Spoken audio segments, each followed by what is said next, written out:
नमः शिवाय। श्रावण मास महात्म्य के आज अंतिम अध्याय का श्रवण करेंगे। जिन्होंने पिछले अध्यायों का श्रवण किया है उनका आभार। श्रावण मास महात्म्य के अंतिम अध्याय के पाठ के श्रवण मात्र से ही संपूर्ण श्रावण मास महात्म्य के पाठ का फल प्राप्त हो जाता है और साथ ही साथ जो भी इस अध्याय के महात्म्य को सुनता है उसे सभी व्रतों का फल प्राप्त होता है। अधिक और क्या कहा जाए, सुनते हैं इस अध्याय को। ईश्वर बोले, हे सनत कुमार, मैंने आपसे श्रावण मास का कुछ महात्म्य कहा है। इसके संपूर्ण महात्म्य का वर्णन सैकड़ों वर्षों में भी नहीं किया जा सकता। मेरी इस कल्याणी प्रिया सती ने दक्ष के यज्ञ में अपना शरीर दग्ध करके पुनः हिमालय की पुत्री के रूप में जन्म लिया था। श्रावण मास में व्रत करने के कारण यह मुझे पुनः प्राप्त हुई, इसीलिए श्रावण मुझे प्रियकर है। यह मास ना अधिक शीतल होता है और ना ही अधिक उष्ण होता है।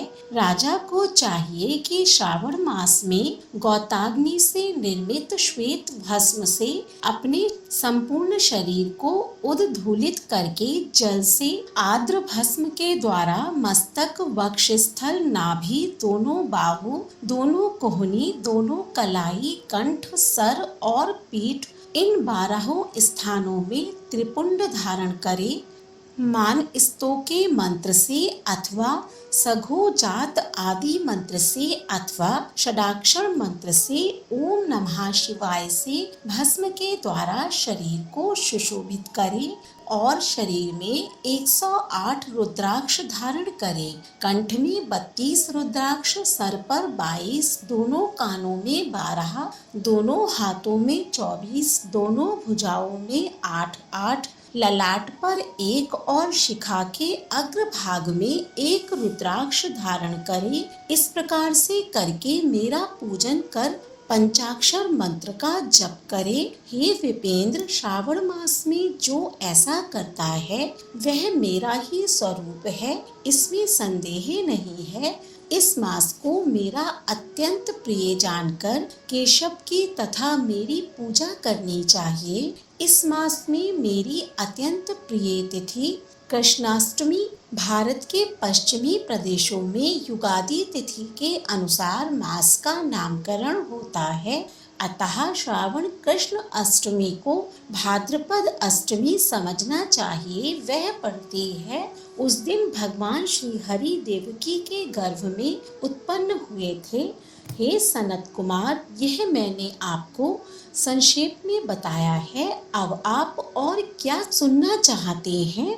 सनत कुमार बोले, हे पार्वती पते, आपने श्रावण मास का जो कृत्य कहा उसे सुनकर आनंद सागर में निमग्न रहने के कारण और उनका वर्णन विस्तृत होने के कारण व्यवस्थित रूप से स्मृति नहीं बन पाई। अतः हे नाथ, आप क्रम से सबको यथार्थ रूप से बताइए। सावधानी से सुनकर मैं भक्ति पूर्वक उन्हें धारण करूँगा।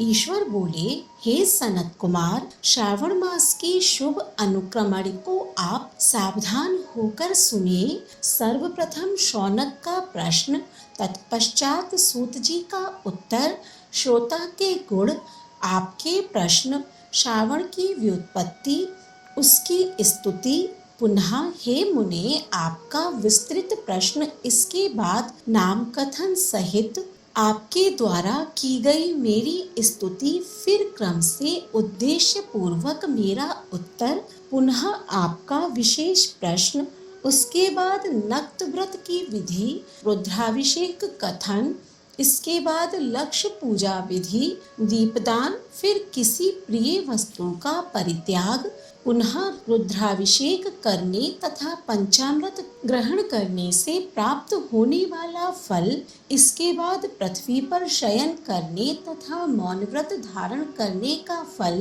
तत्पश्चात मासोपवास में धारणा पारणा की विधि, इसके बाद सोमाख्यान में लक्ष्य रुद्रवती विधि, पुनः कोटिलिंग विधान, इसके बाद अनौदन नामक व्रत कहा गया है। इसी व्रत में हविष्यान्न ग्रहण, पत्तल पर भोजन करना, शाक त्याग, भूमि पर शयन, प्रातः स्नान और दम तथा शम का वर्णन, उसके बाद स्फटिक आदि लिंगों में पूजा, जप का फल, उसके बाद प्रदक्षिणा, नमस्कार, वेद पारायण, पुरुष सूक्त की विधि, उसके बाद ग्रह यज्ञ की विधि, रवि सोम मंगल के व्रत का विस्तार पूर्वक वर्णन, पुनः बुध गुरु का व्रत, इसके बाद शुक्रवार के दिन जीवंतिका का व्रत, पुनः शनिवार को नरसिंह, शनि, वायुदेव, अश्वत्थ का पूजन, यह सब कहे गए हैं। उसके बाद रोटक व्रत का महात्म, आदुम्बर व्रत, स्वर्णगौरी व्रत, दुर्वा गणपति व्रत, पंचमी तिथि में नाग व्रत, षष्ठी तिथि में सुपौदन व्रत, इसके बाद शीतला सप्तमी नामक व्रत, देवी का पवित्रारोपण, इसके बाद दुर्गा कुमारी की पूजा, आशा व्रत, उसके बाद दोनों एकादशियों का व्रत, पुनः श्री हरि का पवित्रारोपण, पुनः त्रयोदशी तिथि को कामदेव की पूजा, उसके बाद शिव जी का पवित्रक धारण, पुनः उपाकर्म, उत्सर्जन तथा श्रवणा कर्म, इसका वर्णन किया गया है। इसके बाद सर्पबलि, हयग्रीव, जन्मोत्सव, सभादीप, रक्षाबंधन, संकट नाशन व्रत, कृष्ण जन्माष्टमी व्रत तथा उसकी कथा, पिठौर नामक व्रत, पोला नामक वृष व्रत, कुशग्रहण, नदियों का रजू धर्म, सिंह संक्रमण में गौ प्रसव होने पर उसकी शांति, कर्क सिंह संक्रमण काल में तथा श्रावण मास में दान, स्नान, महात्म श्रवण, उसके बाद वाचक पूजा, इसके बाद अगस्त्य अर्ध विधि, फिर कर्मों तथा व्रतों के काल का निर्णय बताया गया है। जो भी श्रावण मास महात्म्य का पाठ करता है अथवा इसका श्रवण करता है, वह इस मास में किए गए व्रतों का फल प्राप्त करता है। हे सनत कुमार, आप इस शुभ अनुक्रम को अपने हृदय में धारण कीजिए। जो इस अध्याय को तथा श्रावण मास के महात्म्य को सुनता है, वह उस फल को प्राप्त करता है जो फल सभी व्रतों का होता है। हे विप्रशे, अधिक कहने से क्या लाभ है? श्रावण मास में जो विधान किया गया है उनमें से किसी एक व्रत का भी करने वाला मुझे प्रिय है। सूत जी बोले, हे शौनक, शिव जी के अमृत में इस उत्तम वचन को अपने कर्णपुट से पान करके सनत कुमार आनंदित हुए और कृतकृत्य हो गए। श्रावण मास की स्तुति करते हुए तथा हृदय में शिव जी का स्मरण करते हुए वे देवर्षि श्रेष्ठ सनत कुमार शंकर जी से आज्ञा लेकर चले गए। हर किसी के समक्ष इस अत्यंत श्रेष्ठ रहस्य को प्रकाशित नहीं करना चाहिए।